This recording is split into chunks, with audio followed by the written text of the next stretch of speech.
90-degree angle. So what you want to do is press rotate, get it across the red line, which is the x-axis. We're going to press 90 so that it goes 90 degrees. Then we're going to press G, bring it up a little bit. So we've now got this sign, but we need a post. So we press add, we're going to go to mesh, add cylinder, and it should be upright already. So then we're going to scale it upwards and then just scale it down as is until you get roughly the size of a pole that would fit this sign. Now at this point you could get fancy with it. At this point you could make it just a straight signpost if you want to. We're going to go to edit mode, select the top face, press G, and then just bring it up. So now the post is kind of going through the top here. So what I'm going to do, I'm going to move the face forward in a moment, but I just want to show you. So some of these stop signs that I'm looking at currently, they're kind of posh. Some of them have got like street signs above them. Some of them have got like these kind of generic lollipop kind of looks to them. I'm going to go with the lollipop look. I really can't get my words out today. So what I'm going to do is just make it a bit fancy at the top. So I'm going to go E-fret extrude, scale it inwards just slightly. I'm going to go in the X-ray version so you guys can see what's going on. E-fret extrude, scale it inwards slightly. I'm just going to make like a little lollipop one.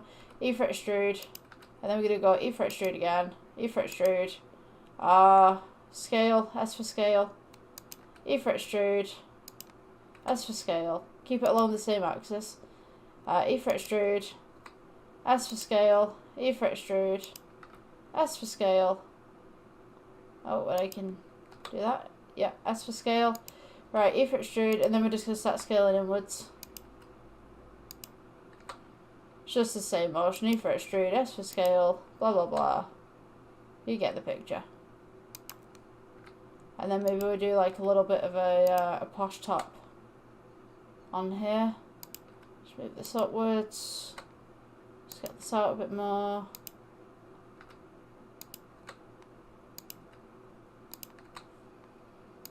Okay, so I've got like this kind of ball effect on the top of mine. So when you do yours, you can do yours any way that you'd like to. So I'll just zoom in on that so you guys can see.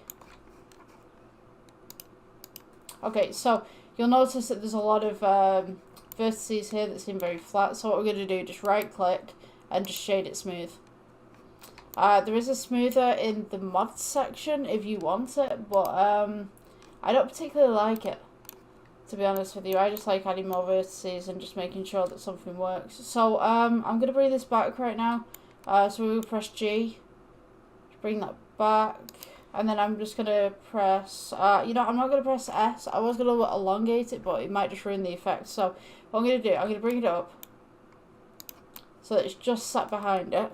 And then I'm going to take the bottom here. Let's see, edit mode, select the bottom face, G, and we're just going to move the bottom face down so that it stays uniform. You can have a little bit of a stand at the bottom here.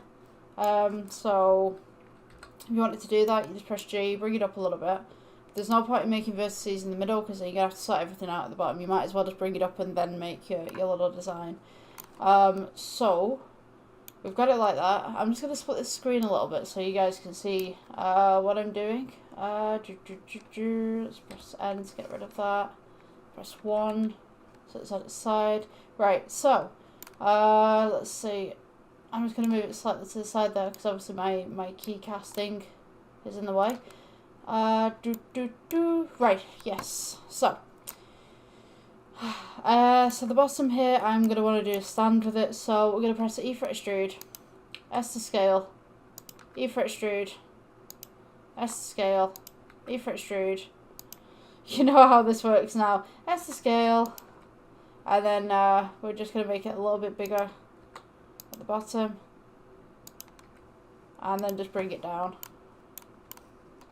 to relatively where your floor is. and you should have something that looks like that. Okay, so, oh, I don't want composing. We're going to go back to object mode.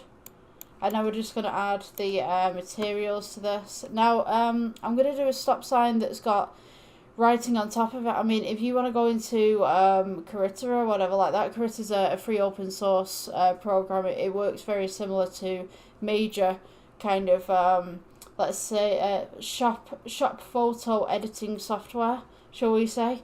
It works very similar to that, like an older version of that, but it's great. And then you've got GIMP as well if you want that one. So we're just going to put this in a black tone, give it a little bit of a shine, because generally those posts are kind of shiny. Let me see. If you want like a rain effect, like make it more shiny. If you want like a summer, like it's been summer forever kind of vibe, then make it really dull. It makes a really good effect. So yeah, we've got this one plane. I'm just going to put a plane on that, and I'm just going to change my render engine because I don't think I'm in cycles. Yeah, I'm in Eevee's default. Yeah, so you got cycles, and then I'm just going to put it on the actual thing. So now we can see that this is what this will look like under lights. So this is actually a spotlight. We want to go ahead and change it to a sun. You can do this if you want to. You also have the option of shadow caustics, which makes things look a lot more detailed. It basically takes Blender's shadow mod kind of thing. I wouldn't say shadow mod, but Blender's got different shadows, and they tried to improve the shadows quite recently. I think it was within the last 2 years. So shadow caustics actually casts a lot more light more naturally. So if you want that more natural kind of light tone, you can do. I'm just going to turn this sun down a little bit because it is a little bit too bright for my liking. Let's go with 50. It's still bright at 50. Let's go with 5. The ridiculousness of 5. You know, surely it can't be bright at 5, but alas. Right, so. Setting the shadows out there. So now we want to add the text to this, which is a stop sign completely. But first and foremost, I want to add some screws, because obviously the stop sign has to be held up by something. So we're going to go to add, and then we're just going to go UV sphere. Just keep this real simple. Press S just to scale it down right there. You just want to get it parallel with the pole on both sides. So S to scale, get that up there. G to move it, G to grab. Before we do anything and before we duplicate this, I'm just going to put the materials properties on there. So just right click, shade smooth. Materials, we will go with new. We're going to make this slightly metallic. Let me see, let's darken the colour just slightly. Okay, so then we want to go to Shift D and just move this down a little bit. So now you have this kind of sign that's got a little bit of stuff on it. So